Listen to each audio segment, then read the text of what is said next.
Baik, bismillahirrahmanirrahim. Assalamualaikum warahmatullahi wabarakatuh.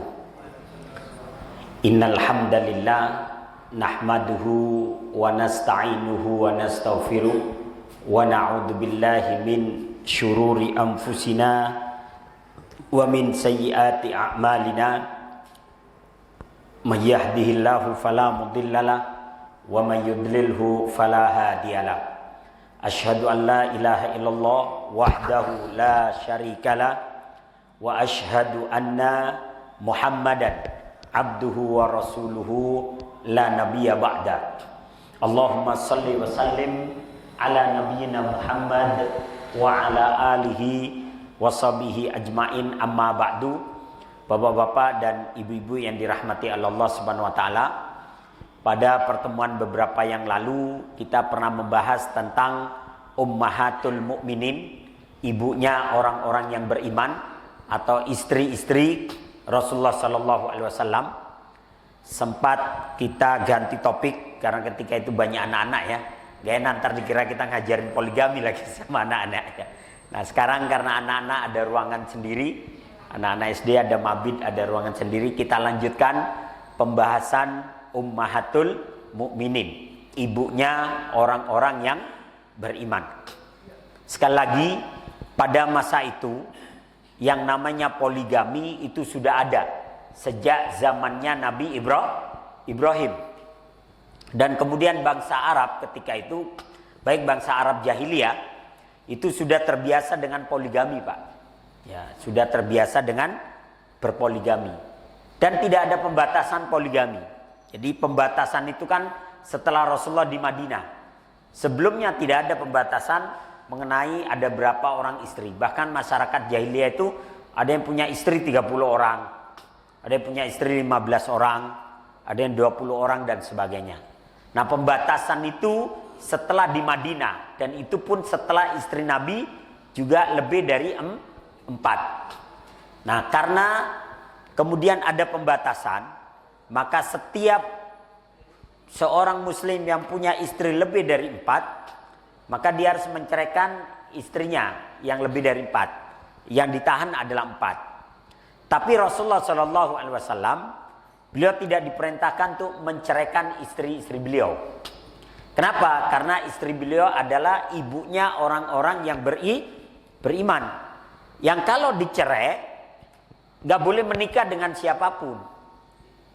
Karena namanya ibu, siapa menikahi istri Nabi itu seperti menikahi ibu kandung sendiri. Maka khusus Nabi kemudian menjadi sebuah pengkhususan. Maka Nabi tidak menceraikan istrinya walaupun ketika itu ada pembatasan lebih dari 4. Pada pertemuan yang lalu sudah kita bahas bahwasanya tujuan Rasulullah SAW menikahi janda-janda atau menikah lebih dari 1, dan itu pun setelah wafatnya Khadijah, adalah tujuannya untuk menolong, mengayomi, melindungi janda-janda dari para sahabat. Walaupun ada juga Nabi menikah dengan putri dari pembesar Yahudi, yang tujuannya adalah supaya orang-orang Yahudi itu tidak lagi memerangi kaum muslimin. Sehingga sebagian ahli sejarah mengatakan pernikahan politik gitu ya. Jadi supaya, kenapa? Karena kalau satu suku menikah dengan suku yang lainnya, yang tadinya bertempur, berhenti berperangnya itu. Berhenti berperang, kenapa? Karena di situ ada besan mereka, di situ ada menantu mereka, di situ ada mertua mereka, di situ ada adik-adik ipar mereka, sehingga berhenti pertempurannya. Nah, kemarin sudah kita bahas bahwa istri Nabi yang pertama adalah Khadijah binti Khuwailid ya. Dan Rasulullah tidak menikah dengan orang lain sampai Khadijah wafat. Jadi Rasulullah tidak berpoligami ya selama beliau dengan Khadijah sampai kemudian Khadijah wafat. Maka setelah Khadijah wafat baru kemudian Rasulullah menikah dengan Saudah binti Zum'ah, di mana ketika itu usia Nabi 51 tahun dan Saudah ini usianya 60 tahun. Jadi lebih tua Saudah. Ya. Dan Saudah ini seorang yang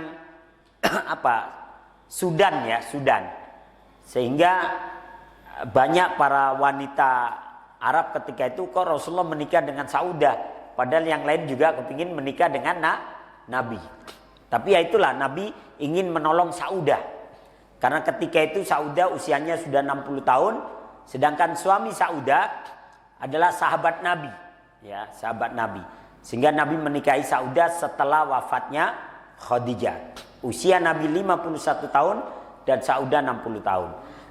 Baru kemudian Saudah meminta kepada Rasulullah SAW untuk menikah lagi. Jadi Saudah meminta kepada Rasulullah untuk menikah lagi, dan dipilihkanlah Aisyah. Nah, yang mana dalam sejarah disebutkan oleh Imam Ibnu Hajar Al-Asqalani, Aisyah ketika dinikahi oleh Nabi, usia Nabi 52 tahun dan usia Aisyah 17 atau 18 tahun. Ini menurut Ibnu Hajar Al-Asqalani. Ya. Dan kemudian Aisyah itu baru dikumpuli oleh Nabi, yakni baru dikumpulkan kepada Nabi dan baru melakukan hubungan suami istri ketika ketika Aisyah usia 19 tahun atau 20 tahun. Ini yang valid dari Ibnu Hajar Al-Asqalani. Kemudian setelah dengan Aisyah, Rasulullah kemudian menikah lagi dengan putrinya Umar bin Khattab, yakni Hafsah binti Umar Al-Khattab, yang ketika itu usia Rasulullah sekitar 55 tahun dan usia Hafsah sekitar 35 tahun. Nah ini. Dan Hafsah ini dikenal keras tegas seperti Umar. Kalau A ya A, kalau B ya B. Ya. Makanya Rasulullah itu Hafsah ini adalah istri Nabi yang kalau ada apa-apa dia disuruh bicara. Jadi juru bicaranya istri-istri yang lain. Udah Hafsah aja deh yang ngomong begitu ya. Jadi kalau yang lain gak berani ngomong, Hafsah itu dipanggil, sini Hafsah. Ente aja yang ngomong ya sama Rasul gitu ya. Dan Hafsah berani menanggung resiko apapun, dia sampaikan tuh kepada Nabi. Bahkan Hafsah itu sempat dicerai oleh Nabi sekali dengan 1 kali talak. Kemudian Nabi merujuknya kembali. Karena itu, karena tegasnya itu. Rasulullah pernah dimarahin ya, Mama Hafsah ini. Nah, karena ketika itu ada salah satu istri Nabi, jadi Rasulullah mau ke rumah Hafsah, ternyata rumah Hafsahnya tutup. Hafsahnya lagi keluar. Maka Nabi menunggu di depan rumah Hafsah. Tiba-tiba lewatlah istri Nabi yang lain.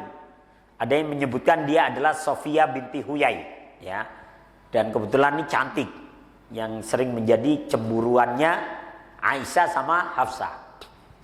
Kebetulan dia bawa madu itu. Maka Rasulullah menyatakan, apa yang kau bawa? Madu ya Rasulullah. Boleh saya minta madunya? Boleh.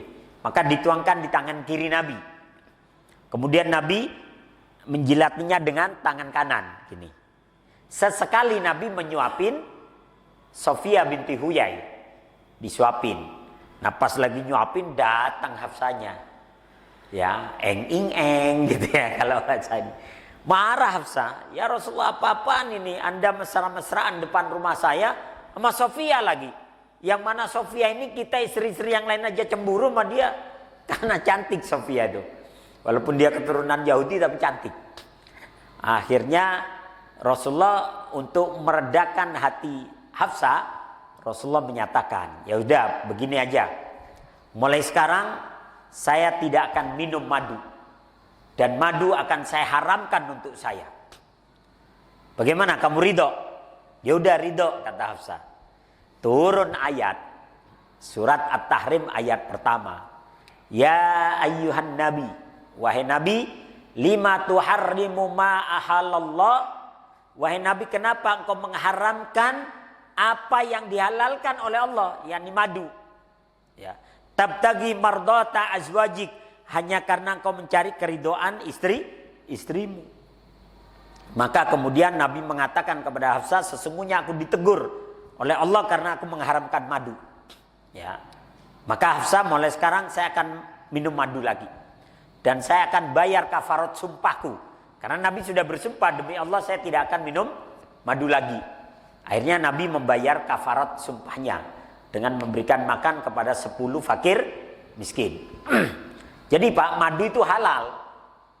Dan madu yang asli itu katanya kalau dibawa ke rumah, piring dibanting katanya Pak. Kulkas dibalik ya. Berarti itu madunya asli katanya. Jadi madu tetap halal gitu ya. Nah, kemudian ini Hafsah. Jadi Hafsah terkenal tegas, ya keras juga seperti Umar. Dan dialah yang sering diandalkan oleh istri-istri Nabi yang lain untuk menyampaikan hajat mereka. Dan setiap kali itu pula Hafsah mau, ya. Hafsah mau. Sampai pernah Nabi marah itu, ya, sampai akhirnya waktu itu istri-istri Nabi meminta tambahan uang belanja, ya. Sehingga kemudian turunlah ayyamul khiyar. Dikasih waktu oleh Nabi 3 hari untuk memilih. Memilih harta yang diinginkan atau memilih Allah dan Rasulnya. Termasuk Hafsah yang di situ yang kemudian didiamin oleh Rasulullah Sallallahu Alaihi Wasallam. Kemudian yang kelima, istri Nabi berikutnya adalah Hindun binti Abi Umayyah, yang lebih dikenal dengan Ummu Salamah. Karena anaknya yang pertama bernama Salamah. Salamah ini laki-laki Pak. Ya, Salamah ini laki-laki. Salamah bin Abdullah bin Abdul Asad. Ya, jadi sahabat Nabi namanya Abdullah bin Abdul Asad. Ya, dia mempunyai, Ummu Salamah ini mempunyai 4 orang anak. Anak yang pertama adalah Salamah bin Abdullah bin Abdul Asad. Jadi nama Salamah itu bisa untuk laki-laki, bisa untuk perempuan. Kayak di sini nama Rahmat itu dipakai untuk laki-laki juga untuk perempuan. Andi itu buat anak laki-laki juga untuk anak perempuan. Endang, ya. Endang itu untuk laki-laki, untuk perempuan juga. Kalau laki-laki endang kalau saya. Endang, kalau untuk perempuannya endang. Ya itulah. Jadi ada memang beberapa nama yang memang bisa digunakan untuk laki-laki atau perempuan. Nah, Ummu Salamah ini ya ketika suaminya mati syahid dalam perang Uhud, dia ingat suaminya pernah mengajarkan satu doa kepada Ummu Salamah. Wahai Ummu Salamah, Rasulullah pernah bersabda kepadaku, apabila seorang muslim ditimpa musibah, kemudian dia berdoa dengan doa, Allahumma jurni fi musibati wakhluf li khairan minha. Ya Allah, berikan pahala kesabaran dalam musibahku ini dan gantilah dengan yang lebih baik. Maka Allah pasti akan menggantinya dengan yang lebih baik. Maka begitu Rasulullah wafat, begitu Abdullah bin Abdul Asad, yakni suaminya wafat, yakni Abu Salamah wafat dalam perang Uhud, yang mati syahid, maka Ummu Salamah pun berdoa, Allahumma jurni fi musibati wa akhluf li khairan minha. Ya Allah, berikan pahala kesabaran dalam musibahku dan gantilah yang lebih baik. Maka nggak lama setelah masa iddahnya selesai, datang Abu Bakar melamar, tapi ditolak. Kata Ummu Salamah, siapa yang lebih baik daripada Abu Salamah? Abu Bakar tidak lebih baik dari Abu Salamah. Ditolak. Datang lagi Umar melamar, ditolak juga. Ya, ditolak. Tidak ada yang lebih baik dari Abu Salamah. Datang Rasulullah Rasulullah ini ketiga datang melamar, ditolak juga. Kata dia, ya Rasulullah, saya sudah tua, mau ngapain lagi? Biarlah saya merawat anak-anak saya. Maka Rasulullah lamaran pertama ditolak. Lamaran kedua Rasulullah datang lagi, karena Rasulullah ingin merawat anak-anaknya juga. Karena Rasulullah ingin memberikan penghormatan kepada suaminya, yakni Abu Salamah, Abdullah bin Abdul Asad. Rasulullah datang lagi melamar. Setelah itu dia bilang, ya Rasulullah saya sudah tua. Kata Nabi, kalau masalah tua, saya juga sudah tua, kata Nabi. Tapi anak saya 4 ya Rasulullah. Anakmu, anakku juga, kata Nabi. Artinya apa? Nabi akan merawat anak-anaknya. Maka Ummu Salamah kemudian berkata dalam hatinya, siapa lagi yang lebih baik dari Abu Salamah? Rasulullah pasti lebih baik. Maka akhirnya diterimalah lamaran Rasulullah. Ketika itu ya usia Nabi 56 tahun dan Ummu Salamah 62 tahun. Lebih tua mana, Pak? Lebih tua Ummu Salamah. Tapi walaupun Ummu Salamah itu udah tua, dia termasuk wanita yang yang cantik. Walaupun udah tua, matanya itu tajam. Makanya dia disebut Ayunul Arab. Matanya itu bagus banget lah gitu ya. Aisyah aja ketika ketemu sama Ummu Salamah, ternyata Ummu Salamah ini walaupun udah tua, tapi dia cantik. Matanya tajam ya. Itu mata apa pedang gitu ya. Pokoknya tajam gitu. Aisyah sendiri memuji kecantikan Ummu Salamah, walaupun Ummu Salamah Aisyah nggak cemburu kepada Ummu Salamah. Kalau sama Sofia cemburu, sama Hafsah cemburu karena sama Hafsah Aisyah ini umurnya hampir sama, ya. Kalau dengan Sofia, cantiknya kayaknya cantikan Sofia, gitu ya. Sehingga Aisyah itu cemburu. Ketika Nabi menikah dengan Sofia, Aisyah itu ngambil telur. Ya Rasulullah, kalau telur ini taruh di dada saya, mateng ya Rasulullah. Ya cemburu itu. Ya. Jadi bapak-bapak kalau mau menikah lagi, tanya istrinya, coba mateng nggak Pak? Gitu ya. Takutnya nanti telur nggak mateng, kitanya yang mateng nanti ya. Nah, ini. Jadi Hindun bin Abi Umayyah. Nah, lamaran kedua kali Nabi diterima oleh Ummu Salamah dan mas kawinnya adalah sebuah tilam. Tilam itu apa? Spray kali Pak ya. Kalau sekarang atau spring bed lah. Bukan spring bed, bed cover. Ya, bed cover. Kemudian mangkok, ya. Mangkok dari sebuah pengisar tepung. Jadi alat yang buat menggulung tepung. Kalau sekarang blender kali Pak, blender. Tapi zaman dulu kan digilingnya pakai tangan begitu, untuk menghancurkan beras atau tepung tuh pakai ini. Kalau sekarang kan blender gitu ya. Jadi itu mas kawinnya. Usia Nabi ketika itu 56 tahun dan Ummu Salamah 62 tahun. Jadi sekali lagi tujuan Nabi menikahi Ummu Salamah adalah untuk melindungi, mengayomi, ya, dan menolong Ummu Salamah. Karena begitu dia jadi Ummul Mukminin, orang-orang menghormatinya. Kan status janda itu gimana Pak ya? Ya banyaklah laki-laki yang menggoda mungkin dan sebagainya. Kemudian dia harus berjuang sendiri, menghidupi anaknya. Maka dengan menjadi Ummul Mukminin, selain dia dijamin masuk surga, kemudian anak-anaknya pun kemudian menjadi generasi terbaik. Maka di antara anak-anak Ummu Salamah ini banyak yang jadi ulama. Ya, ada yang menjadi ulama, ada yang menjadi pejuang dan sebagainya. Kemudian istri Nabi yang keenam adalah Ramlah binti Abi Sofyan. Jadi sekali lagi ketika itu belum ada pembatasan masalah poligami. Dan bangsa Arab ketika itu sudah biasa dengan yang namanya poligami. Ya. Bahkan ada salah seorang teman kita bertugas di Sudan, Pak. Dia bilang orang-orang di Sudan itu walaupun nggak kaya, istrinya 4. Walaupun nggak kaya, istrinya 4. Dan rata-rata istrinya 4 di Sudan itu. Ya. Walaupun mereka nggak kaya, maksudnya hidupnya sederhana gitu, tapi istrinya 4. Kenapa? Karena budaya di sana. Ya, walaupun mukanya kelihatan hampir sama semua itu istrinya 4 ya, tapi mereka beristri 4 dan tidak ada masalah.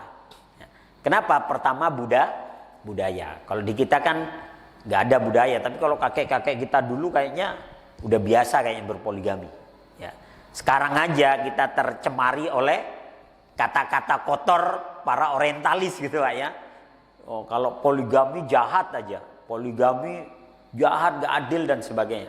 Tapi giliran berzina, jajan, ya selingkuh, malah sampai bunuh-bunuhan kadang gara-gara selingkuh, itu kayaknya biasa aja.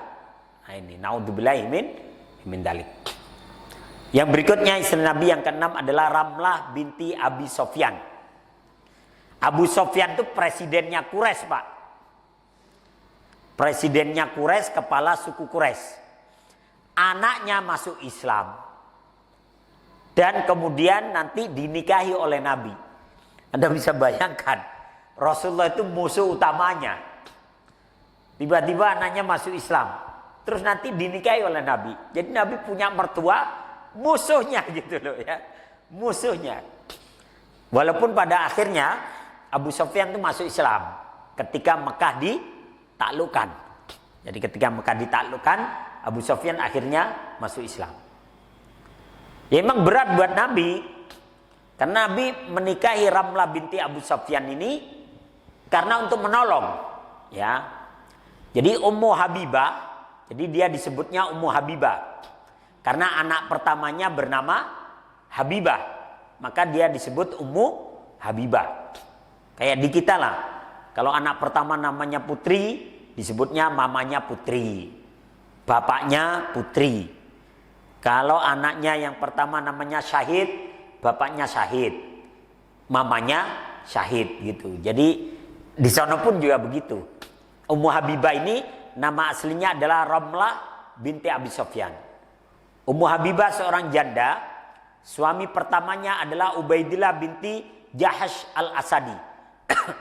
Ummu Habibah dan suaminya pernah hijrah ke Habasah, ke Ethiopia. Kemudian Ubaidillah di Ethiopia murtad. Ya, murtad dan menikahi wanita dari Ethiopia. Nah, kemudian ia bercerai dengan Ummu Habibah. Sehingga Ummu Habibah itu sebatang kara di negeri hijrah. Ya, sebatang kara dengan ada yang menyebutkan anaknya 2 ketika itu. Dengan 2 orang anak. Padahal dia itu sudah meninggalkan bapaknya di Mekah. Siapa? Abu Sofyan. Jadi karena dia termasuk orang yang disiksa oleh Abu Sofyan, sehingga dia dan suaminya hijrah ke Ethiopia. Sampai di Ethiopia suaminya murtad dan menikah dengan wanita Habasyah. Sehingga ya gimana ya, sedihnya kayak apa gitu loh. Udah berhadapan sama bapaknya, diusir sama bapaknya, dia tinggalkan bapak dan keluarganya, sama ibunya juga dia tinggalkan, ibunya Hindun, ya. Dia tinggalkan sampai akhirnya dia hijrah, sampai di hijrah ditinggal sama suami, sehingga sebatang kara. Maka kemudian Ubaidillah ini menjadi pemabok, Pak, suka minum minuman keras sampai meninggal dunia. Naudzubillahi min dzalik. Nah, kita tidak pernah tahu takdir seseorang. Udah benar muslim, tapi itulah takdir, karena dia tidak mawas diri, tidak menjaga dirinya. Akhirnya dia meninggal dunia. Dan Ummu Habibah berada di Habasah sebatang kara. Berita itu sampai kepada Nabi. Ketika itu Nabi di Madinah. Ummu Habibah di mana? Di Ethiopia. Sedangkan raja Ethiopia ketika itu, raja Habasah, yakni Najasyi, sudah masuk Islam. Sehingga Nabi mengirimkan utusan untuk melamar Ummu Habibah ini melalui Najasyi. Sehingga Najasyi lah yang menjadi wakil dari Rasulullah dan akadnya dilakukan oleh Najasyi. Ya, saya terima nikahnya Ummu Habibah untuk Muhammad Rasulullah dengan mahar sekian dan sekian. Yang bayar maharnya siapa? Raja Najasyi. Maka begitu orang-orang yang di Habasah tahu bahwa Ummu Habibah telah dinikahi oleh Nabi, walaupun jarak jauh, ya, mereka kemudian menghormati Ummu Habibah. Dan kebutuhannya dipenuhi oleh Raja Habasyah. Ya, dipenuhi oleh Raja Habasyah. Setelah beberapa bulan, baru Ummu Habibah itu diantarkan oleh Raja Habasyah melalui pengawalan bersama rombongan kaum muslimin yang lain, diantar ke Madinah. Sehingga mereka kemudian menetap di Madinah. Maka begitu sampai di Madinah, ketika itu terjadi pertempuran dengan mengepung benteng orang Yahudi, yakni Khaybar. Nah, setelah datang Ummu Habibah, nah tapi Aisyah gak cemburu kepada Ummu Habibah. Pertama, sama-sama Quraisy.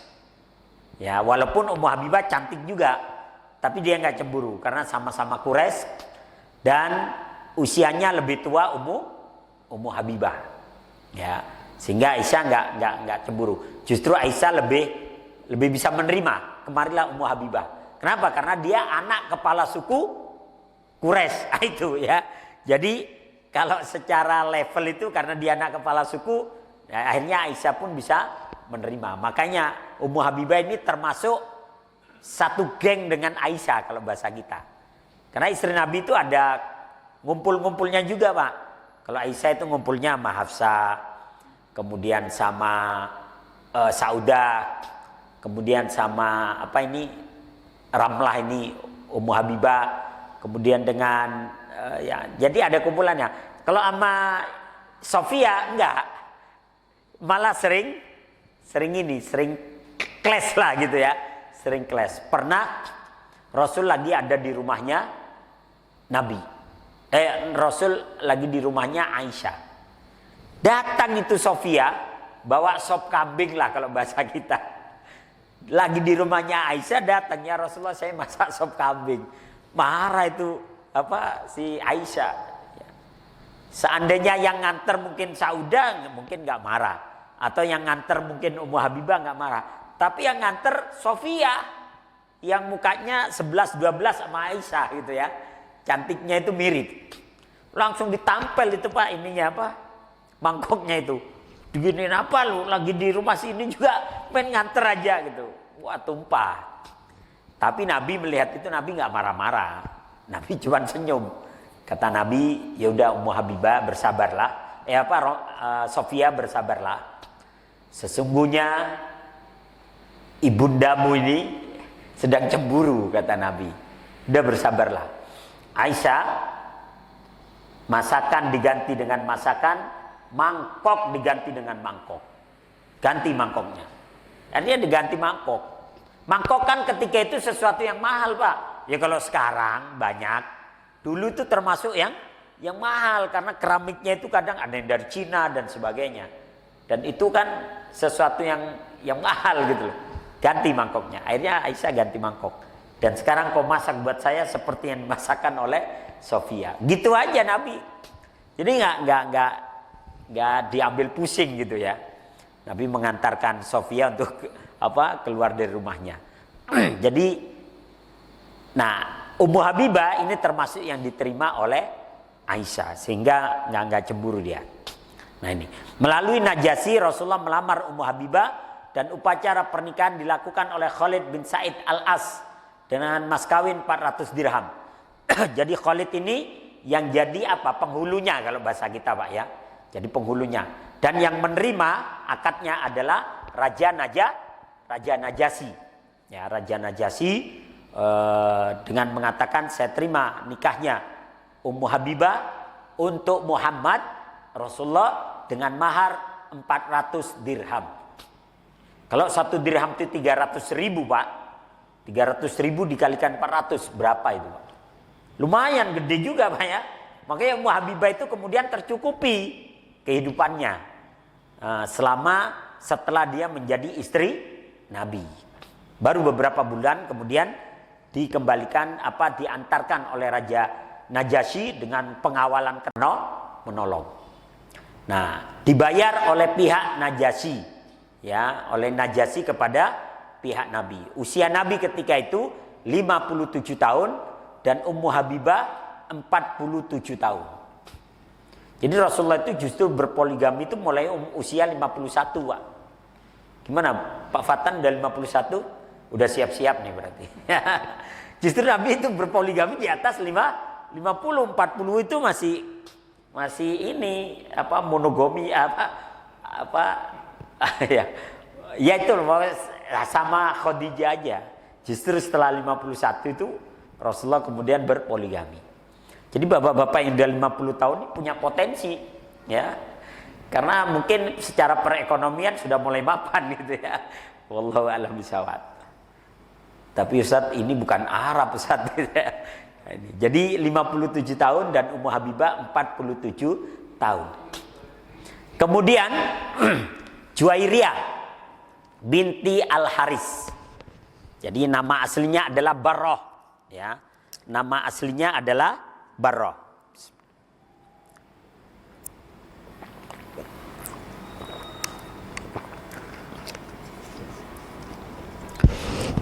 Jadi Juwairiyah atau Barrah ini, Juwairiyah atau Barrah itu wanita yang penuh dengan kebaikan, Pak. Wanita yang penuh dengan kebaikan, namanya Barrah. Tapi nanti oleh Nabi namanya diganti menjadi Juwairiyah. Kenapa? Karena setiap Nabi nanti pulang dari rumahnya Barrah ini, orang-orang bilang Rasulullah minal Barrah, Rasulullah minal Barrah. Kharaja Rasulullah minal Barrah. Rasulullah keluar dari Barrah. Rasulullah keluar dari kebaikan. Sehingga itu jadi ledekan buat orang-orang munafik. Rasulullah keluar dari kebaikan. Berarti kan menuju keburukan. Jadi orang munafik ketika itu ini suka memplesetkan kata juga, Pak. Kayak di media sosial juga. Kayak di grup WA juga suka plesetan gitu ya. Jadi ketika Rasulullah keluar dari rumahnya Barrah, mereka mengatakan kharaja Rasulullah minal Barrah. Rasulullah keluar dari kebaikan. Rasulullah keluar dari kebaikan. Maka jadi ledekan kemudian. Karena jadi ledekan seolah-olah Rasulullah keluar dari kebaikan berarti menuju pada kejahatan atau keburukan. Maka kata Nabi, mereka telah menggunakan istilah ini buat meledek saya. Maka saya ganti namamu menjadi Juwairiyah. Menjadi Juwairiyah. Akhirnya diganti namanya menjadi Juwairiyah. Tapi nama Juwairiyah kayak orang-orang Jawa Tengah begitu, Pak ya. Tapi ya itu memang bahasa Arab ya, Juwairiyah. Saya juga nyari artinya belum tahu sampai sekarang. Tapi Nabi kemudian menamakannya Juwairiyah. Sehingga Nabi memanggilnya kemudian Juwairiyah. Sehingga orang-orang yang tadinya bilang kharaja Rasulullah minal Barrah diganti kharaja Rasulullah min Juwairiyah. Jadi nggak ada udah istilah ledekan. Nah, ayah Juwairiyah adalah pemimpin Yahudi Bani Mustalik, ya, yang telah mengumpulkan bala tentaranya untuk memerangi Rasulullah di sebuah wilayah namanya Al-Muraisi atau dikenal dengan pertempuran Bani Mustalik atau pertempuran Muraisy, ya. Nah, setelah Bani Mustalik kalah dan Juwairiyah ini termasuk yang ditawan oleh seorang sahabat namanya Sabit bin Qais. Karena Juwairiyah ini Pak, dia termasuk wanita yang ikut berpolitik. Bahkan dalam bertempur dia ikut mengatur strategi tempur juga. Memang Yahudi walaupun perempuan ini juga Pak, strategi juga gitu ya. Nah, akhirnya karena dia ikut dalam pertempuran itu, dia pun tertawan oleh seorang yang bernama Sabit bin Qais. Dan ada ratusan orang lain yang juga tertawan dari Bani Mustalik. Nah, dia ditawan oleh Sabit bin Qais bin Syams al-Ansari. Sabit menginginkan tebusan dengan 9 tail emas. 9 tail emas. Mahal Pak harganya. 9 tail itu nggak tahu saya seperti apa. Pokoknya mahal. Sehingga Juwairiyah itu tidak bisa menebus dirinya dengan harga itu. Maka Juwairiyah yang mempunyai beberapa anak itu akhirnya mengadu juga kepada Nabi. Karena anak-anaknya juga ikut tertawan. Dia datang kepada Rasulullah, ya wahai Rasulullah, ini sahabatmu meminta tebusan kepada saya dengan sangat mahal. Karena dia tahu saya anak kepala suku. Maka Nabi menyatakan begini. Tolonglah, dia mengatakan tolonglah agar dia meringankan tebusannya. Maka Rasulullah menyatakan begini. Nah, inilah disebut pernikahan politik, Pak. Ya. Juwairiyah begini. Bagaimana kalau engkau masuk Islam, kemudian engkau aku nikahi, mas kawinnya adalah pembebasan kamu dari perbudakan.